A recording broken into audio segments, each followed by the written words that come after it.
बिस्मिल्लाहिर्रहमानिर्रहीम। Vaccination management system इस video में इस प्रोजेक्ट यानी प्रोटोटाइप फेज़ की हम फंक्शनैलिटी का ओवरव्यू देखेंगे कि किस तरह से ये प्रोजेक्ट का इंटरफेस या इसकी फंक्शनैलिटीज़ परफॉर्म हो रही हैं।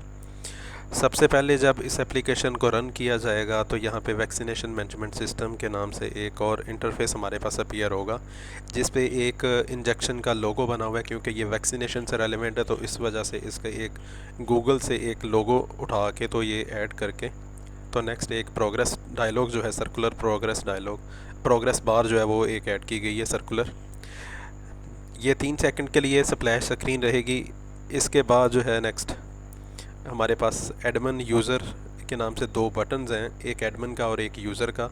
ये मेन हमारे पास एक्टिविटी है जिस पे क्लिक करने के बाद एडमिन अपने इंटरफेस यानी अपने लॉगिन स्क्रीन पे जाएगा और यूज़र लॉगिन पे जा सकेगा। जब एडमिन लॉगिन के इंटरफेस पे क्लिक करेगा तो ये ईमेल और पासवर्ड के नाम से 2 इनपुट फील्ड्स आ रही हैं इसके पास, जो लाइट स्काई ब्लू कलर में है। इस पे ईमेल और पासवर्ड के नाम से 2 इनपुट फील्ड्स हैं जिनको एडिट टेक्स्ट एंड्रॉइड स्टूडियो में कहा जाता है। इस पे ईमेल और पासवर्ड ऐड करने के बाद यूज़र जो है वो लॉगिन के बटन पे क्लिक करेगा तो ये नेक्स्ट एक लॉगिन करवा के तो उस एडमिन के डैशबोर्ड पे इस यूज़र को ले जाएगा। जब इस इंटरफेस पे आ जाएगा तो एडमिन जो है ये व्यू हॉस्पिटल्स पे क्लिक करेगा तो इसको हॉस्पिटल्स की लिस्ट आ जाएगी। व्यू चिल्ड्रन पे क्लिक करेगा तो चिल्ड्रंस की लिस्ट आ जाएगी जो भी इस एप्लीकेशन के अंदर ऐड होंगी। उसके बाद व्यू अपॉइंटमेंट्स पे क्लिक करेगा अगर यूज़र, तो ये अपॉइंटमेंट्स के इंटरफेस पे ले जाएगा इसको, जहाँ पे जितने भी चिल्ड्रंस की जितने भी यूज़र्स ने अपॉइंटमेंट्स की लिस्ट भेजी हुई है वैक्सीनेशन के लिए अपनी फैमिली मेम्बर्स या चिल्ड्रंस की, तो ये वहाँ पे उसको मिल जाएंगी। उसकी लिस्ट जो है वो अपीयर हो जाएंगी रिक्वेस्ट की सूरत में और वो उनको अप्रूव करेगा। अगर रिक्वेस्ट पेंडिंग होगी, अप्रूव करने के बाद उसको नेक्स्ट इंटरफेस पे वो उनको अप्रूव करने के बाद डेट वगैरह असाइन करेगा और स्टेटस जो है वो कंप्लीट कर देगा। अब इसने अगर तो हॉस्पिटल जो है व्यू हॉस्पिटल पे क्लिक किया तो इसको एक लिस्ट जो है वो पॉपुलेट हो जाएगी जितने भी एप्लीकेशन में या इस वैक्सीनेशन मैनेजमेंट सिस्टम के अंदर यानी इस एप्लीकेशन की डेटाबेस में जितने भी एडमिन ने हॉस्पिटल्स ऐड किए होंगे वो एक लिस्ट के फॉर्म पे डिस्प्ले हो जाएंगे।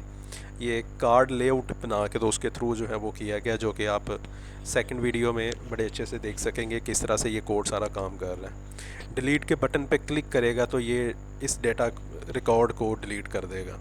और अगर इसने न्यू हॉस्पिटल पे क्लिक किया है तो नेक्स्ट इसको ये ऐड हॉस्पिटल के नाम से एक इंटरफेस है वहाँ पे ले जाएगा, जहाँ पे ये हॉस्पिटल का नाम, कॉन्टैक्ट नंबर और एड्रेस ऐड करके ऐड के बटन पे क्लिक करेगा तो हॉस्पिटल जो है वो ऐड होके इस तरह से विजिबल हो जाएगा।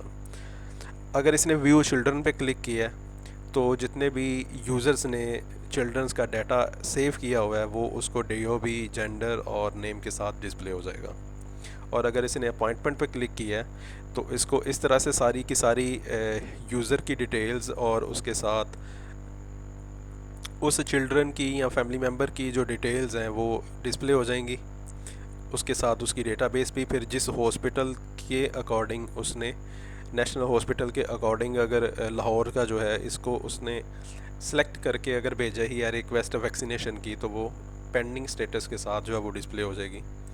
अब अगर इसने किसी एक के बटन रिक्वेस्ट अप्रूव पे क्लिक कर दिया है तो ये इसको नेक्स्ट इंटरफेस पे ले जाएगा, जहाँ पे इसने डेट जो है वो उस यूज़र की डेट ऐड कर लिख के तो उसको ऐड या अप्रूव करेगा तो वो अप्रूव हो जाएगी। जब अप्रूव हो जाएगी तो वो डेट के साथ जो है ये अप्रूव्ड स्टेटस उसका आ जाएगा और जो बटन है वो विजिबल नहीं रहेगा। अब अगर यूज़र ने यूज़र के बटन पे क्लिक किया है मेन होम स्क्रीन में से तो वो उसको यूज़र लॉगिन की स्क्रीन पे ले जाएगा।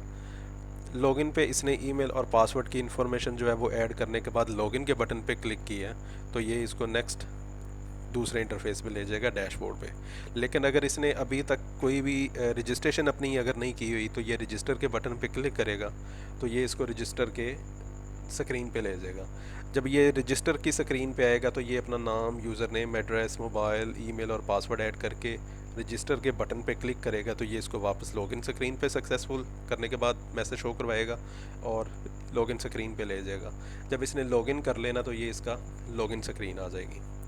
अब जब ये लॉगिन स्क्रीन आ जाएगी तो ये इसको चिल्ड्रन लिस्ट पे क्लिक करता है तो ये इसको नेक्स्ट जो है वो चिल्ड्रन लिस्ट पे ले जाएगा। सॉरी, व्यू चिल्ड्रन पे अगर ये क्लिक करता है तो ये इसको नेक्स्ट चिल्ड्रन की लिस्ट जो है वो डिस्प्ले हो जाएगी। और अगर अभी तक उसका स्टेटस जो है वो नॉट वैक्सीनेटेड है किसी भी फैमिली मेम्बर या चिल्ड्रन का, तो ये सेंड अपॉइंटमेंट रिक्वेस्ट पे क्लिक करके तो नेक्स्ट जो है अपॉइंटमेंट ले सकता है। लेकिन अभी तक अगर इसने नया चाइल्ड या नया किसी फैमिली मेम्बर ऐड करना है तो ये नेम जेंडर सेलेक्ट करेगा, उसके बाद डीओ भी ऐड करके ऐड के बटन पे क्लिक करेगा तो ये इंटरफेस पे इसको सारी वैल्यूज़ जो है वो से डिस्प्ले हो जाएंगी। अब इसने सेंड अपॉइंटमेंट पे क्लिक करना है तो ये उसकी आईडी और जो नेम डिटेल है वो डिस्प्ले करवाएगा। और उसके बाद हॉस्पिटल जो है यहाँ से ये ड्रॉप डाउन लिस्ट के थ्रू ये जो कि स्पिनर यूज़ किया गया उस पर क्लिक करके रिक्वेस्ट सेंड के नाम से एक बटन है उस पर क्लिक कर देगा। तो इसको रिक्वेस्ट जो है कुछ इस तरह से मिलेगी कि स्टेटस पेंडिंग होगा, डेट एम्प्टी होगी, बाकी हॉस्पिटल डीओबी और उस यूज़र की जो है वो डिस्प्ले हो जाएंगे। जब उधर से एडमिन जो है उसकी डेट असाइन करके तो रिक्वेस्ट भेज देगा तो वो उसको इस तरह से डेट और अप्रूव्ड स्टेटस के साथ जो है ये इसको डिस्प्ले करवा देगा। तो ये इस एप्लीकेशन का रनिंग है इंटरफेस।